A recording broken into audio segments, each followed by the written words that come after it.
नमस्कार विद्यार्थी मित्रांनो, मी श्रीमती सोनाली शिरोडे। आज आपण क्लास 5th या क्लाससाठी पेज नंबर 31 या पेजवर जे बिंगो नावाचं सिंग आहे ते या ठिकाणी आज लर्न करणार आहोत। तर या ठिकाणी listen, learn, sing and play, ऐका, शिका आणि हे गाणे म्हणा। There was a farmer had a dog and Bingo was his name o. या ठिकाणी एक शेतकरी आहे आणि त्याच्याकडे एक कुत्रा आहे। बिंगो वॉज हिज नेम आणि बिंगो हे त्या कुत्र्याचं नाव आहे। Bingo Bingo Bingo and Bingo was his name, त्या कुत्र्याचं नाव आहे Bingo Bingo Bingo. There was a farmer had a dog and Bingo was his name. एक शेतकरी आणि त्याच्याकडे एक कुत्रा आहे आणि त्याचं नाव आहे बिंगो। मग या ठिकाणी Bingo Bingo Bingo and Bingo was his name, त्या कुत्र्याचं नाव आहे बिंगो। या ठिकाणी जो बिंगो शब्द आहे त्या बिंगो शब्दमधला बी हा काढायचा आणि त्या ठिकाणी क्लॅपचं चिन्ह या ठिकाणी केलेलं आहे। बाकीचं बिंगोचं स्पेलिंग लिहिलेलं आहे। त्यानंतर पुन्हा बिंगोचं स्पेलिंग आहे, या स्पेलिंगमध्ये बीच्या जागेवर क्लॅपचं चिन्ह केलेलं आहे। पुन्हा बिंगो या स्पेलिंगमध्ये बीच्या जागेवर क्लॅपचं चिन्ह या ठिकाणी दाखवलेलं आहे। म्हणजे अशा प्रकारे या एक एक शब्द गाळून त्या ठिकाणी आपल्याला क्लॅपचं चिन्ह हे या ठिकाणी दाखवायचं आहे। अशाच प्रकारे आपण हे प्रत्येक एक एक शब्द गाळायचा आणि त्या ठिकाणी क्लॅपचं चिन्ह दाखवायचं। आता समजा इथं बी लिहिला आणि या ठिकाणी आपण क्लॅपचं चिन्ह दाखवायचं आणि बाकी NGO हा शब्द जसा तसा लिहायचा। पुन्हा इथं बी लिहायचा, आयच्या जागेवर क्लॅपचं चिन्ह द्यायचं, NGO असा लिहायचा। त्यानंतर पुन्हा इथं बी लिहायचं, आयच्या जागेवर क्लॅपचं चिन्ह द्यायचं आणि NGO अशा प्रकारे म्हणजे एक एक शब्द गाळायचा आणि त्याच्या जागेवर आपल्याला क्लॅपचं चिन्ह द्यायचं आहे। अशा प्रकारे या ठिकाणी ही जी पोएम आहे किंवा हे जे सिंग आहे हे या ठिकाणी मी तुम्हाला म्हणून दाखवलेलं आहे। तुम्ही एकदा पाहू शकता। There was a farmer had a dog, there was a farmer had a dog and Bingo was his name o, and Bingo was his name o. Bingo Bingo Bingo and Bingo was his name o, Bingo Bingo Bingo and Bingo was his name o. There was a farmer had a dog, there was a farmer had a dog, and Bingo was his name, oh, and Bingo was his name, oh.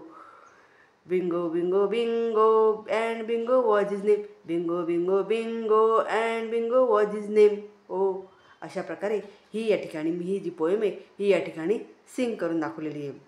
याचप्रमाणे आपल्याला खाली काही sentence दिलेले आहे।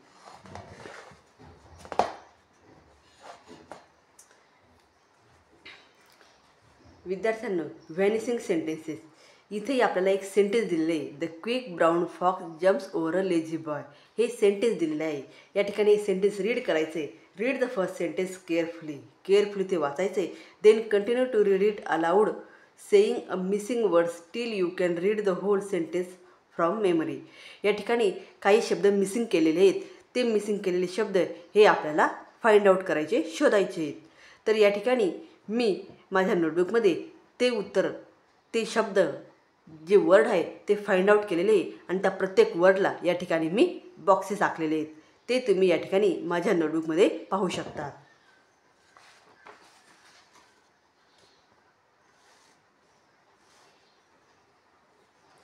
हे बघा, इथं sentence दिलेले आहे, the quick brown fox jump over a lazy dog. मग हे दिलेलं सेंटेन्स आहे। मग सुरुवातीला हे जे दिलेले सेंटेन्स आहे, the quick brown fox jump over a lazy dog, हे जसं तसं।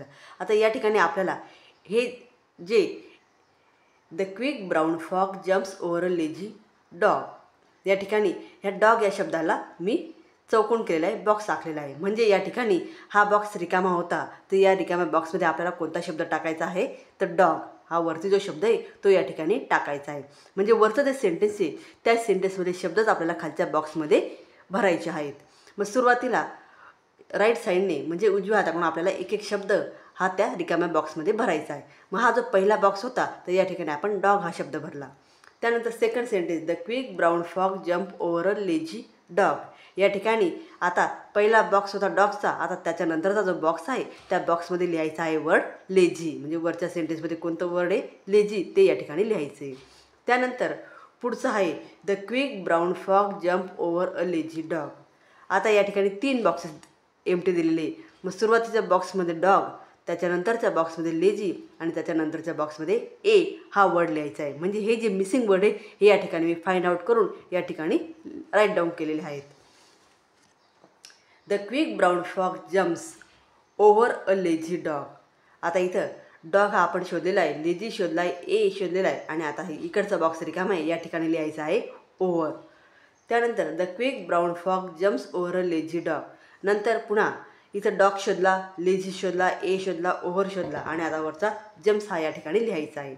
त्यानंतर the quick brown fox jump over a lazy dog. नंतर पुन्हा तीच प्रोसेस उजव्या हाताकडून चालू करायचं. डॉग, लेझी, ओव्हर, जम्प्स आणि आता त्याच्या अगोदर कोणतं वर्ड आहे फॉक्स, तो या ठिकाणी लिहायचा आहे. त्यानंतर the quick brown fox jump over a lazy dog. या ठिकाणी पुन्हा तीच प्रोसेस, डॉग लिहिलेला आहे, लेझी लिहिला आहे, ओव्हर, जम्प, फॉक्स इथपर्यंत लिहिलेले बॉक्सेस भरलेले आहेत आणि आता हा रिकामा बॉक्स आहे, इथं भरायचा आहे ब्राऊन. त्यानंतर the quick brown fox jump over a lazy dog. त्यानंतर dog, lazy, over, jump, fox, brown आणि हा जो रिकामा बॉक्स आहे इथं भरायचा आहे क्विक. त्यानंतर इथं सगळेच बॉक्सेस हे रिकामे दिलेले आणि हे या ठिकाणी मी भरलेले. The quick brown fox jump over a lazy dog. या ठिकाणी पूर्ण सेंटेन्स जसं तसं लिहिलेलं आहे आणि प्रत्येक बॉक्समध्ये प्रत्येक वर्ड हा या ठिकाणी राईट डाऊन केलेला आहे. तर विद्यार्थ्यांनो, ज्याप्रमाणे मी हा क्वेश्चन किंवा हा गेम या ठिकाणी खेळलेला आहे, हा गेम ज्या पद्धतीने मी राईट डाऊन केलेला आहे त्याच पद्धतीने तुम्हीसुद्धा तुमच्या नोटबुकमध्ये एक सेंटेन्स घ्यायचं आणि ते राईट डाऊन करायचं आहे. मी तुम्हाला होमवर्कसाठी किंवा एक्झाम्पलसाठी एक सेंटेन्स देते. या ठिकाणी सेंटेन्स पाहू शकता तुम्ही होमवर्कसाठी. अ स्पायडर हॅज 8 लेग्स हे सेंटेन्स दिलेले आहे. तर तुम्हाला वरील सेंटेन्स आपण ज्याप्रमाणे बॉक्सेसमध्ये लिहिलेले आहे त्याचप्रमाणे एक एक बॉक्समध्ये एक एक वर्ड लिहायचा आणि तसे या सेंटेन्सचे 5 वाक्य या ठिकाणी बनवायचे आणि 5 वाक्यामध्ये 1 नंबरच्या वाक्यामध्ये 1 नंबरचा बॉक्स भरायचा, 2 नंबरच्या वाक्यामध्ये 2 नंबरचा बॉक्स भरायचा, 3 नंबरच्या वाक्यामध्ये 3 बॉक्सेस भरायचे, 4 नंबरच्या सेंटेन्समध्ये 4 बॉक्सेस भरायचे आणि 5 नंबरच्या सेंटेन्समध्ये 5 बॉक्सेस भरायचे. हे 5 सेंटेन्समध्ये सर्व बॉक्सेस भरून फिलअप करायचे आणि मला व्हॉट्सअपला सेंड करायचे. विद्यार्थ्यांनो, व्हिडिओला लाईक करा, शेअर करा आणि चॅनलला सबस्क्राईब करा. थँक्यू.